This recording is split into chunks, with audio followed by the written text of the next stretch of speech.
사무엘상 24장 8절부터 15절 말씀입니다.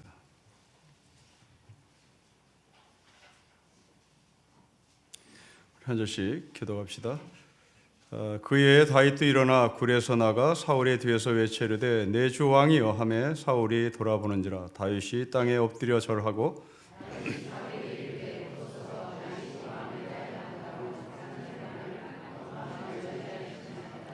오늘 여호와께서 굴에서 왕을 내 손에 넘기신 것을 왕이 아셨을 것이니이다. 어떤 사람이 나를 권하여 왕을 죽이라 하였으나 내가 왕을 아껴 말하기를 나는 너의 손을 들어 내 주를 해하지 아니하리니 그는 여호와의 기름 부음을 받은 자이기 때문이라 하였나이다.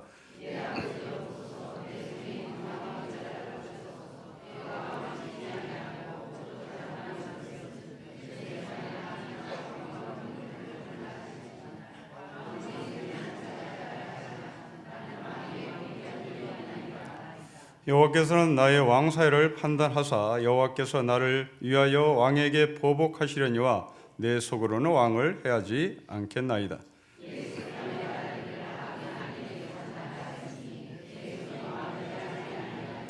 이스라엘 왕이 누구를 따라 나왔으며 누구의 뒤를 쫓나이까? 죽은 개나 벼룩을 쫓음이니이다. 그런즉 여호와께서 재판장이 되어 나와 왕 사이에 심판하사 나의 사정을 살펴 억울함을 풀어주시고 나를 왕의 손에서 건지시기를 원하나이다 하니라. 아멘. 자, 오늘 본문은 다윗이 사울에게 일방적으로 이야기하는 말씀입니다. 그리고 다음 주에 우리가 나눌 말씀 16절 이하에서는 이제 사울이 다윗에게 하는 이야기입니다. 이 이야기의 배경은 용변을 보던 사울을 다윗이 충분히 죽일 수 있었으나 죽이지 않고 그 사울의 옷자락을 베고 그것을 증거 삼아 오늘 사울에게 내가 당신을 죽일 수 있었으나 이렇게 옷자락만 베었습니다. 왜 당신은 나를 그렇게 죽이려고 합니까?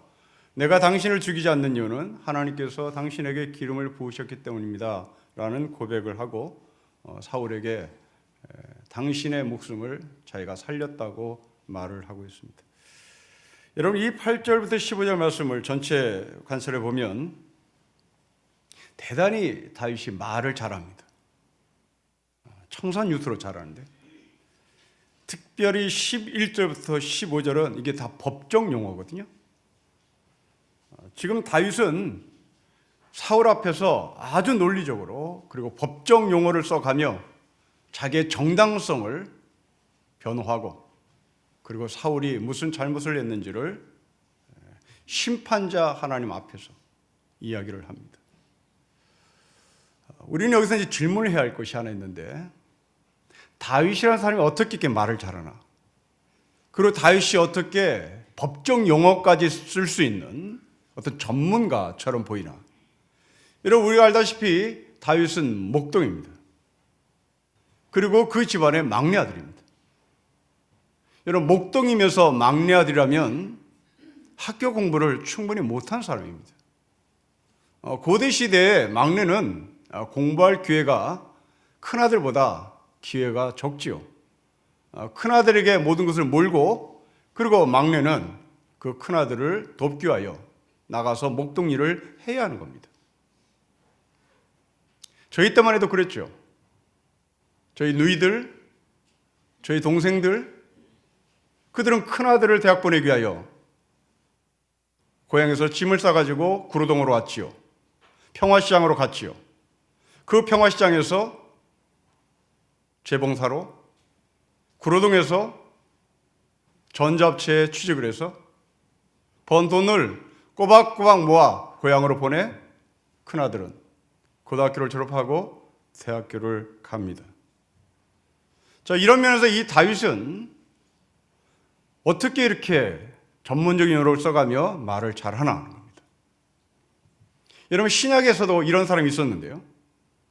베드로라는 사람입니다. 여러분, 베드로 전서 후서를 읽어보면 이것은 정말 화려한 헬러들을 나열합니다. 여러분, 베드로는 공부를 못한 사람입니다. 어부예요. 그냥 노동자입니다. 이 노동자 어부였던 베드로가 베드로서 전후서를 썼는데 이 베드로 전후서를 읽어보면 정말 화려한 단어들이 나열됩니다. 여러분이 잘 알고 있는 왕 같은 제사장, 거룩한 산돌, 뭐 이런 것들은 다윗이 써내지는 못해요. 이 다윗의 머릿속에서 이런 말이 나오질 않습니다. 어떻게 거룩한 산돌, 거룩한 제사장, 왕 같은 제사장, 이런 말들이 일자 무식쟁이 같은 소위 노동자로 업으로 갈릴리 바다에서 평생을 살았던 사람에 비해서 나올까 하는 겁니다. 그래서 심지어 어떤 자유주의 신학자들은 이 베드로 전서와 후서는 베드로가 쓴 책이 절대 될 수가 없다고 얘기합니다. 그만큼 이 고급다는거든요. 이런 면에서 보면 이 다윗의 이 이야기도 다윗이 한 말이 아니라고 말을 해야 되는 겁니다. 그런데 성경은 이런 전문적인 용어, 이렇게 말을 잘하는 다윗의 말을 옮겨놓습니다. 반면에 공부를 무지무지 많이 했는데도 말을 못하는 사람이 있었습니다. 그 사람은 바울입니다. 바울은 최고급 엘리트였죠. 그런데 자신의 편지에서 나는 어눌한 사람이다. 나는 말이 어눌한 사람이다. 나는 말을 잘 못한다. 그리고 실제로 이 바울은 설교를 못했다고 그러죠. 말의 차원에서, 이 화려한 말잔치 차원에서는 바울이 말을 전혀 못한 사람으로 알려져 있습니다. 그러나 다윗과 베드로와 그리고 바울의 공통점은 누가 청산 유수처럼 말을 잘하냐, 누가 더 고급 단어를 쓰느냐, 누가 더 저급한 단어를 쓰냐, 이것과 상관없이 이 세 사람의 모든 공통점은 하나님 편에 쓰는 겁니다. 말을 잘해도 하나님 편에 섰고 말을 못해도 하나님 편에 서는 것이 바로 다윗이요, 베드로요, 바울이고 그리고 설교자들의 모든 공통점입니다. 자, 그러면 하나님 편에 선 설교가 도대체 뭘까 하는 겁니다. 우리가 하나님 편에 선 설교, 그러면 모두가 다 그냥 동의하죠. 하나님 편에 서서 설교를 하는 것, 어떤 목사가 하나님 편에 서서 설교하지 않는다고 말하는 사람이 있을까요? 그러면 과연 하나님 편에 서 설교가 무엇이고 사람 편에 선 설교가 무엇인지가 궁금합니다. 여러분, 사도행전 5장에 보면 아나니아 삽비라 사건이 나와요. 그 아나니아 삽비라 사건은 자신의 전 재산을 팔아서 지금 교회 공동체로 가져오다가 이 돈이 아까워서 아나니아와 삽비라 부부가 약간의 돈을 챙겨 놓습니다. 그리고 이것이 전부라고 사람들한테 말을 하며 베드로 앞에 그 돈을 가지고 나오지요. 이때 베드로가 한 말을 기억하십시오. 아나니아여, 어찌하여 사탄이 너의 마음에 가득하여 너가 성령을 속이고 땅과 월말을 감췄느냐고 말합니다. 여러분, 이거 개인적으로 말한 것이 아니라 교회 공동체 사람들이 모여있는 공적인 자리에서 이 말을 했습니다. 삽비라도 동일하게 이 말을 들어요. 그리고 두 사람이 그 자리에서 즉사를 합니다. 자, 여러분, 베드로는 목사입니다. 사도입니다. 자, 이 베드로는 사도행전 5장에서 실패한 목회자일까요? 성공한 목회자일까요? 자, 한국의 관점에서, 한국 교회의 관점에서 지금 이 베드로의 설교는 사람에게 상처 주는 설교일까요? 아니면 정말 목회를 성공적으로 이끄는 사람으로 비춰질까요? 여러분이 신학교에 가면 목회적 돌봄이라는 단어를 귀따갑도록 듣습니다. 패스토럴 케어, 목회적 돌봄을 귀따갑게 들어요. 그런데 이 베드로의 아나니아 삽비라 사건을 패스토럴 케어의 관점에서 보면, 목회적 관점에서 보면 베드로는 교인 2명을 잃은 꼴이에요. 그걸 뭐하러 죽여요? 그냥 데리고 살지. 아니, 그 사람이 돈을 얼마큼 챙겨놨든지 상관없이 들어오는 거잖아요. 1원이라도 들어오면 땡큐지요. 그런데 왜 베드로는 이 아나니아 삽비라가 그 자리에서 직사하도록 책망을 하며 사람들 앞에 이 아나니아 삽비라의 속임수를 공개를 하냐 말입니다. 한국교회 목사의 관점에서 이 베드로의 설교는 좋은 설교였을까요? 나쁜 설교였을까요? 이 베드로는 실패한 목사일까요? 성공한 목사일까요? 이런 목사를 만나면 여러분 행복한 사람일까요? 여러분은 불행한 목사일까요? 불행한 성도일까요? 패스를 관점에서 이 사람은 제대로 된 목사일까요? 아니면 나쁜 목사일까요? 여러분, 하나님의 편에 선 설교가 무엇입니까? 바로 이 이야기예요. 여러분, 놀라운 것은 이 아나니아 삽비라 사건이 딱 끝나고 나자 사도행전 5장 11절에 처음으로 등장한 단어 하나가 있습니다. 그게 교회라는 단어입니다. 여러분, 교회라는 단어가 사도행전 5장 11절에 처음으로 등장해요. 사도행전 1장부터 5장 11장까지는 교회라는 단어가 나오지 않습니다. 그냥 모였다, 이스라엘 사람들이 모였다, 그리고 교제했다, 떡을 뗐다, 가르침을 받았다, 이런 얘기는 나오지, 이 모임이 도대체 뭔지에 대해서 사도행전은 나오질 않아요. 5장 11절에서 처음으로 온 교회가 이 아나니아 삽비라 사건을 보면서 두렵고 떨었다라고 얘기합니다. 사도행전은 베드로가 실패한 목사라고 규정하지 않아요. 베드로는 옳은 설교를 했다라고 규정을 해요. 그러자 온 교회가 이것을 보고 벌벌 떨었다. 이것이 하나님의 편에 선 설교자 베드로였습니다. 자, 이 사건을 가운데 놓고 사람 편에 든 설교라면, 사람 편에 선 설교자라면 어떻게 설교를 했을까요? 이렇게 설교했겠죠. 이 어려운 때에 이 사람들은 이렇게 많은 헌금을 했습니다. 그렇게 설교했겠죠. 비록 이 부부가 일부의 돈을 집에 꽁쳐뒀다 할지라도 그것은 개인의 소유니까 우리가 뭐라고 말할 수 없지요. 이렇게 설교했겠죠. 여러분, 이 아나니아 삽비라가 이게 공적인 자금도 아니에요. 이건 개인의 돈이에요. 개인의 돈을 일부 꽁쳐뒀다고 베드로가 관여할 바 아니에요. 이건 개인의 돈입니다. 그러면 사람의 편에 선 설교자는 그렇게 말하겠죠.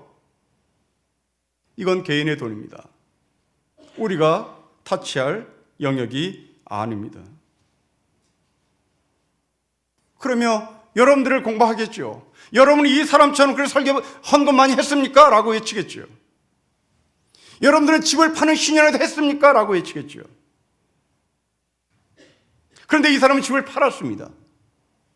당신들은 집을 파는 신용도 못해요. 그런데 이 아나니아 삽비라는 집을 팔았어요. 그리고 설교를 했겠죠. 그러면 내리는 결론입니다. 교회는 모두 사랑하는 곳입니다. 교회는 모두 사랑하는 곳입니다. 그리고 결론을 맺겠죠.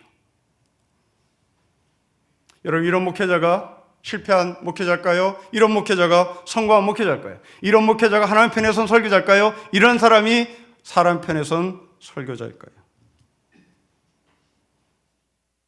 아나니아 삽비라 편에 서서 설교를 했다면 그 사람은 하나님 편에 선 사람이 아니라 성도들의 편에 서서 설교를 하고 성도들의 마음을 편하게 해주고 싶은 마음이 앞선 설교자일 것입니다. 그런데 놀랍게도 이런 사람들이 현실 가운데서 성공적인 목회를 하죠. 성도들을 진리를 향해서 이끄는 목회자가 아니라 진리를 향해서 나가도록 서포트하는 설교자가 아니라 사람들의 마음을 보듬어주는 그런 설교자로 자기의 정체성을 정리를 합니다. 여러분, 어떤 설교자를 원하십니까? 패스토럴 케어라고 하는 그 단어 속에 매몰돼서 우리가 아나니아 삽비라 사건을 보고도 사람 편에 서서 설교를 하는 그런 목회자일까요? 여러분, 신실한 목회자는 말을 잘하느냐, 말을 잘 못하느냐 아무 상관없습니다. 신실한 설교자는 계속해서 성도들을 하나님 앞으로 인도해낼 사람이고 설교를 통하여 성도들에게 하나님에 대한 무한한 상상력을 가질 수 있도록 계속 하나님의 말씀을 공급하는 것이고 그 말씀을 쪼개는 것이고 그 말씀의 세계로 여러분을 안내하는 사람들이 바로 참된 설교자입니다. 여러분, 다윗을 보십시오. 그리고 사울을 보십시오. 학벌의 관점에서 보면 사울이 월등한 지식입니다. 학벌의 관점에는 월등한 지식인이었던 사울. 그러나 다윗과 현실 앞에서는 전혀 비교가 되지 않습니다. 현실 속에서 바울은 하나님을 더 깊이 아는 사람이었고 하나님의 옆에 가 있는 사람이었고 하나님과 함께 하고자 하는 사람이었습니다. 이런 많이 배움과 적은 배움, 적게 배움은 하나님을 가까이 하느냐 덜 가까이 하느냐 아무 상관이 없습니다. 그러면 도대체 이 다윗은 어떻게 해서 이렇게 하나님과 가까이 삶을 살았고 어떻게 하나님 편에 서서 자신의 삶을 살겠다고 고백을 하는 것일까? 저는 그 이유를 광야에서 찾고 싶습니다. 여러분 9절과 10절의 말씀을 보실까요? 우리 9절과 10절을 같이 읽겠습니다. 시작. 다윗이 사울에게 이르되 보소서 다윗이 왕을 해하려 한다고 하는 사람들의 말을 왕은 어찌하여 들으시나이까? 오직 여호와께서 굴에서 왕을 내 손에 넘기신 것을 왕이 아셨을 것이니이다. 어떤 사람이 나를 권하여 왕을 죽이라 했으나 내가 왕을 아껴 말하기를 나는 내 손을 들어 내 주를 해하지 아니하리니 그는 여호와의 기름 부음을 받은 자이기 때문이라 하였나이다. 여러분 9절과 10절을 다시 보십시오. 사울도 사람의 말을 듣습니다. 10절에 다윗도 사람의 말을 듣습니다. 그들은 말합니다. 사울에게 말한 사람들 다윗을 죽이십시오. 10절에 다윗에게 말한 사람들 사울을 죽이십시오. 여러분 지금 사람들은 사울을 죽여라, 다윗을 죽여라. 여러분 이 일이 광야에서 있었던 일입니다. 여러분 광야는 어떤 곳입니까? 광야는 생존의 장소예요. 광야는 협력의 장소가 아닙니다. 광야는 내 몸 하나 건사하면 되는 곳이에요. 엿사람이 죽는지 마는지 상관없습니다. 여러분 이것이 광야의 현실입니다. 철저하게 자기 중심적으로 살아가는 장소입니다. 여기에 다윗은 이 광야에서 하나님의 음성을 들어요. 이 광야에서 하나님의 관점으로 현실을 봅니다.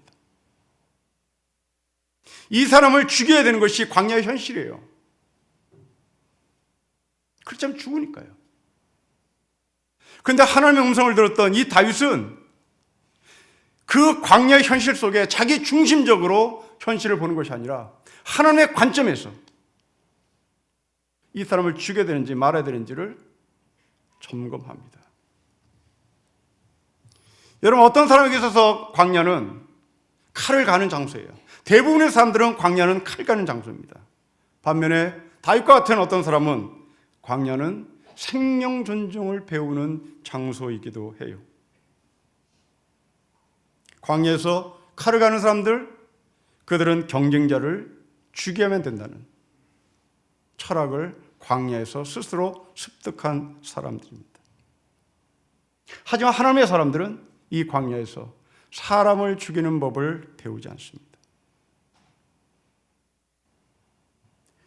제 친구들 중에 해외 유학을 다녀온 친구들이 많이 있습니다. 여러분 유학이라고 하는 것은 그야말로 광야의 삶입니다. 하루하루가 생존입니다. 제 친구 하나는 자기가 유학한 나라를 지긋지긋하게 생각합니다. 얼마나 고통스럽게 공부를 했는지, 그 나라 땅도 밟기 싫은, 그 나라에 대한 이름도 부르기 싫은 그런 깊은 상처가 있습니다. 여러분 대개 유학생들은 같은 기숙사에서 옹기종기 모여 삽니다. 다 광야처럼 나온 거예요. 공부하는 동안 서로 친형제처럼 살지요.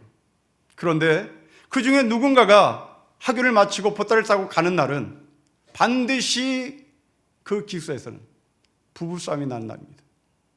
당신은 뭐 했냐고.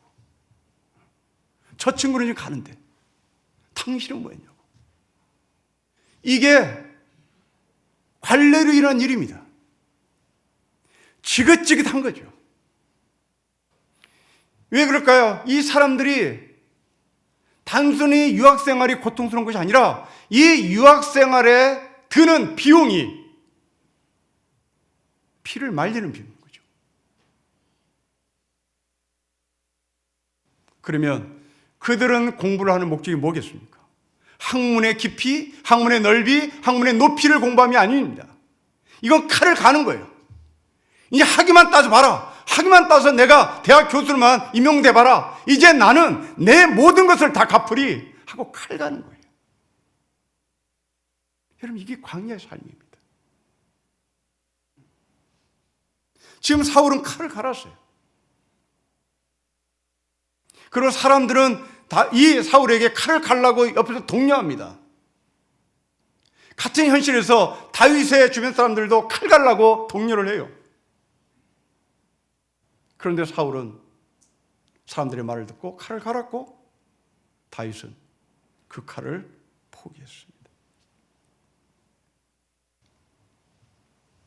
여러분, 다윗은 어떻게 이렇게 광야에서 칼 가는 법을 포기하는 법을 배웠을까? 그 이유는 10절에 있다고 봅니다. 여러분, 14절 보십시오. 14절에서 이 광야에서 다윗은 이것을 배웠을 것이라고 저는 추측합니다. 죽은 개, 벼룩. 여기서 이 벼룩이란 원어로는 파리였답니다. 파리. 죽은 개 주변에 파리가 끌었겠죠. 이런 광야에는 들개가 많습니다. 다윗은 그 광야에 들개들을 본 거죠. 그 들개들 가운데 죽은 들개도 봤겠죠. 그 죽은 들개를 감싸고 있는 파리떼들을 봤겠죠. 여러분, 애국에 가보신 분이 계십니까? 에집트에 가면 피라밋을 반드시 구경합니다. 그 피라밋 주변에 들개들 엄청 많아요. 지금 그 얘기입니다. 그 들개들이 죽었고 그 들개들의 살을 파먹겠다고 파리떼들이 몰려들은 것이죠. 이것을 보며 다윗은 하나님의 창조성을 봤을 것입니다. 하나님의 창조주의 솜씨를 봤을 거예요. 그러면 하나님의 음성을 들었을 것입니다. 여러분, 우리는 서울에 살고 있는 사람들입니다. 서울은 도시 지방보다 몇 배 더 잘 사는 곳입니다. 그런데 놀랍게도 이렇게 몇 배 잘 사는 서울은 지방보다 잘 산다면 노숙자가 없어야 되잖아요. 그런데 왜 지방에는 노숙자 없고 서울에는 노숙자가 모여 있을까요? 왜 촌에는 노숙자가 없을까요? 아니, 가난하게 사는 촌에는 노숙자가 더 많아야 되는데 왜 서울에 노숙자가 많을까요? 그것은 광야이기 때문에 그렇습니다. 광야라는 것은 다시 말하면 칼 가는 곳이거든요. 죽고 죽이는 곳이거든요. 거기에서 죽임을 당할 수밖에 없는 사람들, 연약한 사람들은 노숙자로 전락할 수밖에 없는 겁니다. 서울은 그렇게 무서운 곳입니다. 그러나 그럼에도 불구하고 서울에는 사울 같은 사람만 있지 않습니다. 서울에는 다윗과 같은 사람도 분명히 있습니다. 특히 우리 동네는 경쟁자들이 모이는 곳입니다. 서울대학 학생들의 경쟁은 이루 말할 수가 없습니다. 고시생들이 여기 한참 들끓었을 때 그들의 경쟁은 피를 말립니다. 한 문제 갖고 떨어지나 붙냐의 현실이었으니까요. 그 한 문제 갖고 떨어지면 또 2년을 견뎌서 공부 준비를 해야 합니다. 또 어떤 친구는 0.5점으로 떨어진 사람도 저는 봤습니다. 저에게 어떤 형제는 1차, 2차 다 합격했습니다. 행정고시 1차, 2차 다 합격해서 3차에 가서 떨어졌습니다. 3차에 가서 2명 뽑는데 3명을 후보자로 올려놓고 그 중에 하나 떨어지는 현실인데 그게 본인이었습니다. 서울대 출신입니다. 저에게 회장까지 지냈습니다. 여러분, 이게 우리 동네 현실이었어요. 지금도 이 경쟁 속에 피를 말리는 젊은 친구들이 우리 동네에 있습니다. 모두가 사울이 되어야 되겠다고. 모두 사울이 되어야만 살 수밖에 없는 광야 같은 이 서울에, 이 신림동에 하나님은 교회를 세우셨습니다. 구원의 도이신 하나님의 복음을 선포하게 하셨고 그 복음을 받아들인 사람들이 이곳을 통해서 배출됐습니다. 그 복음은 경쟁으로 얻어진 기쁨이 아니라 하나님이 주신 은혜의 기쁨입니다. 여러분, 경쟁의 기쁨, 은혜의 기쁨이 무슨 말인지 다시 한번 깊이 들어가 보십시다. 구원은 경쟁으로 얻어지는 것이 아닙니다. 만일 구원을 경쟁으로 얻어지는 것이라면 우리는 도대체 무엇을 얼마만큼 많이 해야 되는 질문에 답을 해야 할 것입니다. 도대체 우리를 구원하시는 하나님은 우리에게 무엇을 요구하며 구원의 하나님은 우리에게 몇 점을 요구하는지 그 답을 구하고 거기에 상응하는 삶을 살아야 되겠죠.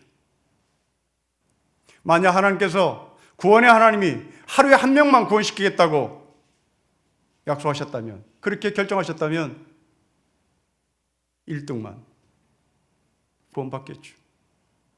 하나님이 하루에 100명만 구원시키겠다고 결정하셨으면 1등부터 100등까지만 구원을 받겠죠. 이것이 경쟁의 복음입니다. 하나님은 그것을 복음이라 말하지 않습니다. 하나님은 은혜의 복음을 말합니다. 하나님은 은혜의 복음을 말하는 그 은혜는 1등부터 100등까지 구원시키는 것이 아니라 값없이 모든 사람을 하나님의 은혜 가운데 초대하기로 결정을 하실 것입니다. 여러분, 종교가 무엇입니까? 종교는 점수를 요구합니다.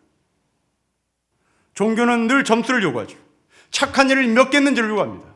헌금을 얼만큼 했는지를 요구합니다. 기도를 얼만큼 했는지를 요구합니다. 그것은 종교입니다. 불교를 보십시오. 3000번제를 몇 번 했는지 늘 요구하십니다. 그러나 성경은 당신이 3000번 엎드려서 기도를 했는지를 묻지 않아요. 보살이 됐는지 묻는 것이 불교입니다. 그러나 우리에게는 너가 집사가 됐는지 묻지 않아요. 너 목사가 됐는지 묻지 않아요. 우리 모두는 다 하나님의 은혜로 구원을 받습니다. 우리의 점수, 우리의 공로, 우리의 능력과는 아무 상관없이 하나님은 부르셨습니다. 값없이 어렵다고 부르신 그 하나님의 은혜가 우리에게 약속된 것입니다. 다윗은 사울을 죽이지 않습니다. 다만 사울의 옷을 베었을 뿐이죠. 여러분 11절 말씀을 다시 보십시다. 같이 읽겠습니다. 시작. 내 아버지여 보소서, 내 손에 있는 왕의 옷자락을 보소서. 내가 왕을 죽이지 아니하고 겉옷자락만 베었은즉 내 손에 악이나 죄가가 없는 줄 오늘 아실지나이다. 왕은 내 생명을 찾아 헤아려 하시나니 나는 왕에게 범죄한 일이 없나이다. 여러분, 다윗은 용변을 보는 사울의 모습에 사울의 목숨을 빼앗을 수도 있었습니다. 충분히 죽일 수 있었습니다. 아니, 용변을 보는 사울의 생식기를 잘라버릴 수도 있었습니다. 그리고 왕의 자리를 걸머줄 수도 있었습니다. 아니면 사울을 불구로 만들어서 사울의 미래를 암담하게 할 수도 있었습니다. 그런데 다윗은 그렇게 하지 않았습니다. 여러분, 왜 그랬을까요? 11절 말씀 다시 보십시오. 다윗이 사울을 뭐라고 부르는지요? 아버지라고 부릅니다. 여러분, 왜 아버지라고 부릅니까? 어떻게 사울이 다윗에게 아버지입니까? 뭐 행간에 말하겠죠. 다윗은 사울의 사위니까, 사울이 다윗의 장인이니까 사위가 아버지라고 부르는 것이 뭐가 어떠냐라고 말할 수도 있겠죠. 그러나 저는 그렇게 보지 않습니다. 아버지라고 부르게 된 근거는 뭘까요? 여러분, 아버지라고 부르는 것은 장인을 아버지라고 부르는 차원을 뛰어넘습니다. 아버지라는 것은 식구만이 할 수 있는 말입니다. 식구만이 할 수 있는 말이 아버지입니다. 그 식구는 피가 섞게 되는 겁니다. 같은 피가 흘러야 그분을 우리는 아버지라고 부르는 겁니다. 지금 사울에게 아버지라고 부르는 다윗은 사울과 아무 피가 섞이지 않았습니다. 다만 장인일 뿐이에요. 장인과 사위일 뿐입니다. 그 다음에 이 장인과 사위의 관계를 왜 장인이라고 부르지 않고 왜 피가 섞인 아버지라고 불렀을까요?